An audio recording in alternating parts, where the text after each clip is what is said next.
It's more likely to be the wife who says it. I feel lonely. The husband might reply, what do you mean you feel lonely? We're together all the time. No, we're in the same house all the time or in the same room, but we're not really together because there's not really any conversation taking place. It's like we live more as roommates than we do as people who were once lovers. Is there a solution for that? Can you actually get to the point where that life is not so busy and you can actually have time to communicate with each other? Well, believe it or not, there is. And is there a method to do that without having to work through some deep psychological stuff? Absolutely. And we'll teach you how in the next couple of minutes. Hi, I'm Dr. Joe Beam with Marriage Helper. This is Kimberly Holmes, our CEO. And Kimberly, you look like you've been tired, been working hard lately, huh? We've been... Well, yes, but even just today, I mean, we batch record these, right? And so you and I have been talking about relationship stuff for infinity. And beyond. And beyond. So, yeah, yes, good stuff. And today, or for this episode, we're talking about how to reconnect when you feel disconnected from each other. Mm-hmm. And then maybe our subheading would be, try disconnecting from your phone if you want to connect to each other. Let me put it this way. Typically, and again, let's say it's the wife who's saying, I need you to talk to me. I need you to spend more time with me. Quite often, the response they'll get to that is the husband, and it could be reversed, but typically it would be the husband who would then be responding by talking about his negative goodness. What I mean by that is, what do you mean? I don't run around with women. I don't get drunk. I'm not gambling our money away. You should be happy.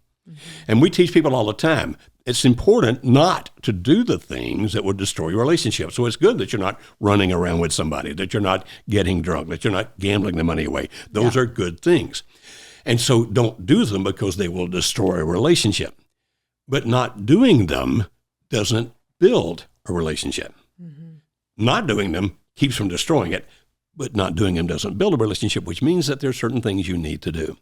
So Kimberly, you're a woman. We've noticed that. So let's ask this question to begin with. Why do you think that men and women particularly sometimes have so little to talk about with each other, particularly if they've been married for a while? Yeah. If you're not really intentional about continuing to learn and be curious about your spouse the way that you were when you were dating, then you do lose things to talk about because you both become ingrained in your own day-to-day. In a typical kind of scenario, the husband may just focus on going to work, coming home, getting to bed while the wife is taking care of the kids and so on and so forth. And so you start living in separate silos of life. And if you're not intentionally connecting and finding things to connect about and to do that are unique with each other, then you get habituated. You get stuck in a rut, stuck in the day-to-day. I was at a party several months ago and I had there were two other couples in the same room as me. And I heard the wives, they were both frustrated at their husbands who were both in the room as well. And both of them were saying, you come home, you work so late. And when you do finally get home, you're on your phone the whole time. And why can't you just put it down? Why can't you just stop working? And both of them kind of looked at me knowing like you were going to fix this for them, right? And so I'm standing there, they both look at me and I just said, I am a safe space to listen to what you are venting and frustrating. But in my mind, I'm thinking, I get where actually both the wives and the husbands were coming from. I knew a little bit more about both situations, but the wives had been alone all day. And when their husband comes home, they want time with him. But the wives were not communicating in such a way where their husbands necessarily could hear what they were really saying, because all it sounded like was attacking, complaining, grumbling. And so you have to approach this situation as like, okay, there's needs that need to be met on both people's sides. So how do you disconnect from the things that are distracting you and intentionally connect with each other in order to build better? Okay. So one point here then is this. The way to get a spouse to talk to you does not start with telling them that you're unhappy about the fact they're not talking to you. Right. Because as soon as you start from that standpoint, it comes across as a negative. Like, you never talk to me. And now the other spouse, whether it's the wife or the husband, sitting there thinking, About what? You just attacked me. I'm not prepared for this. And so if you really want to entice your spouse to have a conversation with you, then make sure you're doing it at a time when they're not really busy doing something else. Now, understand that busy doing something else might not be what you think is important, but it could be important to the spouse. So let's say he is a big fan of Ohio State University football, and the Ohio State University is playing Michigan on television, which is the big game of the year. And you think, now is the time we want to talk. And he's thinking, but you don't understand how important this is to me. Or if she's actually in the middle of a chapter of a book that's intriguing to her, and he thinks, okay, the time to talk is right now, when she's really got her focus someplace else. It will not just be because I'm ready. It needs to be, there's a reasonable time now for us to talk. And the best way is not to attack, but to ask a question. Open-ended questions are the way to start conversations. Yeah. Now, non-threatening open-ended questions. Can you explain what you mean by that? Yeah. So, I mean, asking the open-ended question of, do you still love me, and why are you not talking to me anymore? Those are open-ended questions, but they're kind of threatening. There's a defense that's probably going to go up on the husband's end if a wife were to ask that question, or vice versa. Although some women might love if it's like, what's been standing between you and I? Yes, let's go deep into that right now. Would love to do that. But yeah, so something more non-threatening. A great one to start is, how has life been for you lately? What's stressing you out at work? What's been going well? What's been going on at home? And just start to get an understanding of what their life is like right now if you don't really know. Okay. And it can even be more situational. So, for example, if the wife is in the middle of that chapter and she finally finishes it and puts the book down, he can look at her and say, I can see that you're really into that book. Can you tell me about it? Yeah. And now she's talking about something of interest to him or to her. And if he watched the Ohio State Michigan game and it's over, if she were to say, I didn't understand some of the things that can happen. Can you kind of restructure that and help me understand it? That's the intellectual part of pies. So for those of you who know about the term pies, it's what we talk about in terms of attraction: physical, intellectual, emotional, and spiritual. And when we want to attract our spouse to us in all four of those ways, one of those ways is intellectual. And we say it's about connecting about things that you know that they enjoy, that they know you enjoy, finding things that you share in common. And so asking the questions about like the Ohio State game, right? As a woman, I know nothing about football. My husband doesn't watch football, but if he did, then a great way, if he's involved in that, if he's watching that, then for me to ask that question, he's going to find me more than likely more intellectually attractive, because we will then share a common knowledge base, and he's going to enjoy explaining to me the thing that he understands and loves as well. So in your case, it might be something like the Renaissance Fair. Yes, exactly. Okay, and you could ask him. Or more recently, like war and political, like global politics, right? Politics. If I can just ask questions about global politics. Let's go back to the Renaissance Fair. Yeah. He's like, what kind of costume are you going to wear this year? Why did you pick that? Why is that of interest to you? Yeah. Not in a play like, what? But like just general conversation. So why is it, do you think, that we tend to be more drawn to that phone than to interacting with our spouse? Dopamine. Dopamine in what sense? In the sense that, as we said in a previous episode, dopamine is the anticipation chemical. So it's what is waiting for me on the other side of that. And I would say it's about anticipation of attention and connection.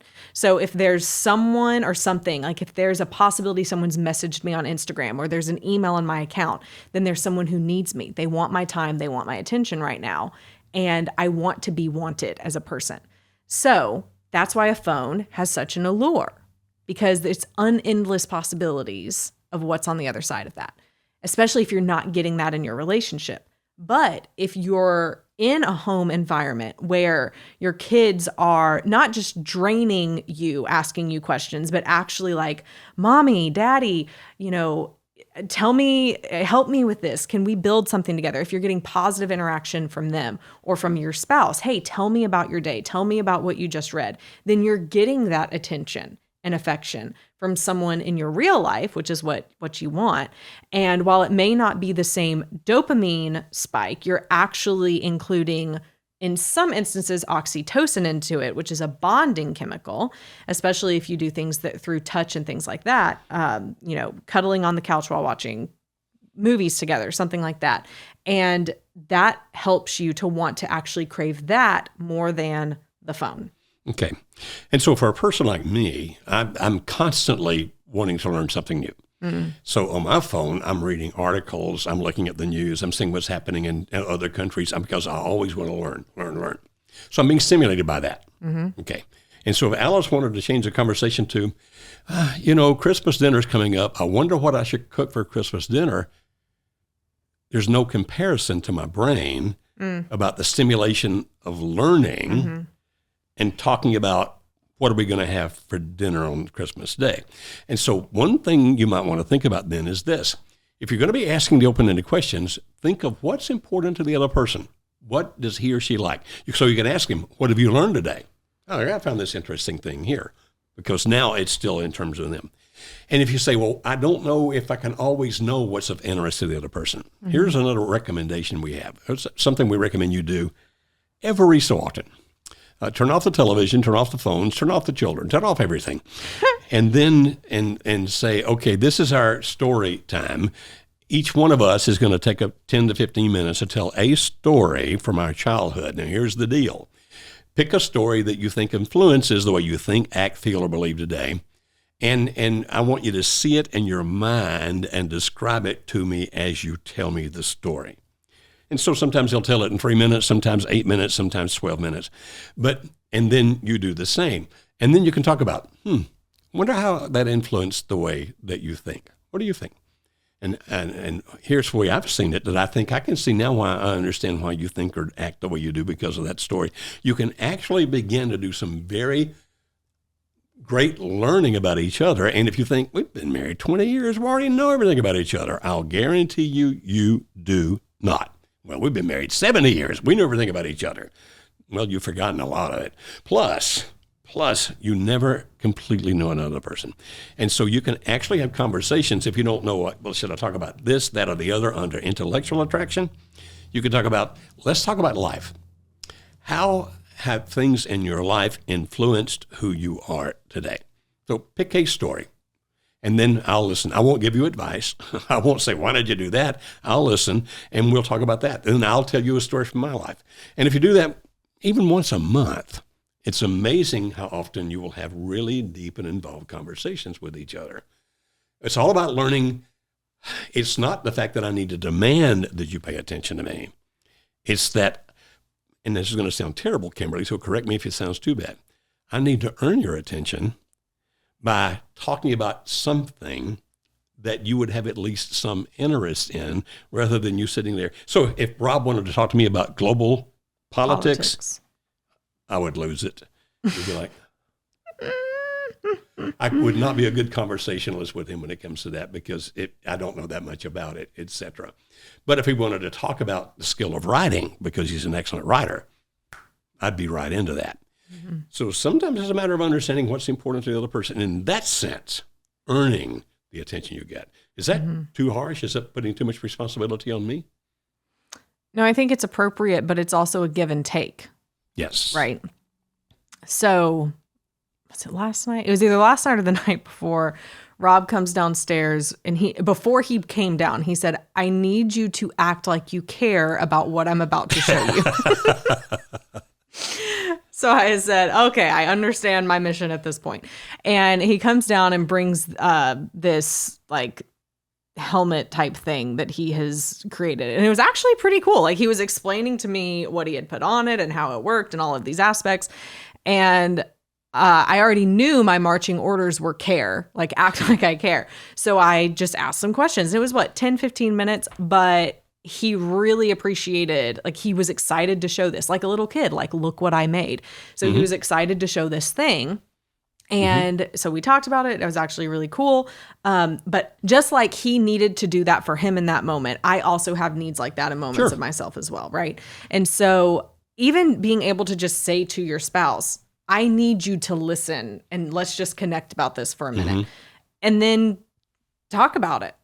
right? So both of us have those needs and we need to be able to communicate that to each other. So it's not just, it is partly about earning it, but also it's about realizing your spouse is going to need it as much as you need it. Right, right.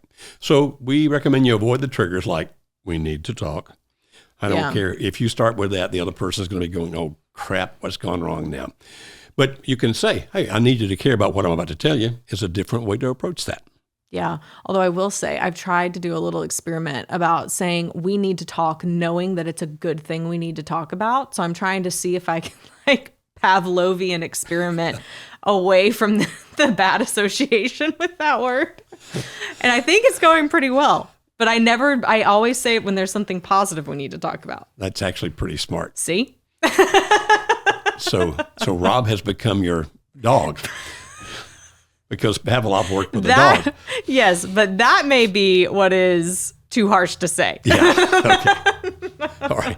Hopefully you gain something from this. Could be worthwhile. We'll talk about this a little bit in the next episode about, well, what happens if one of them is always at work, like my husband or wife, and working too much? How do we work that into what we just talked about? That's on the next episode. But before that...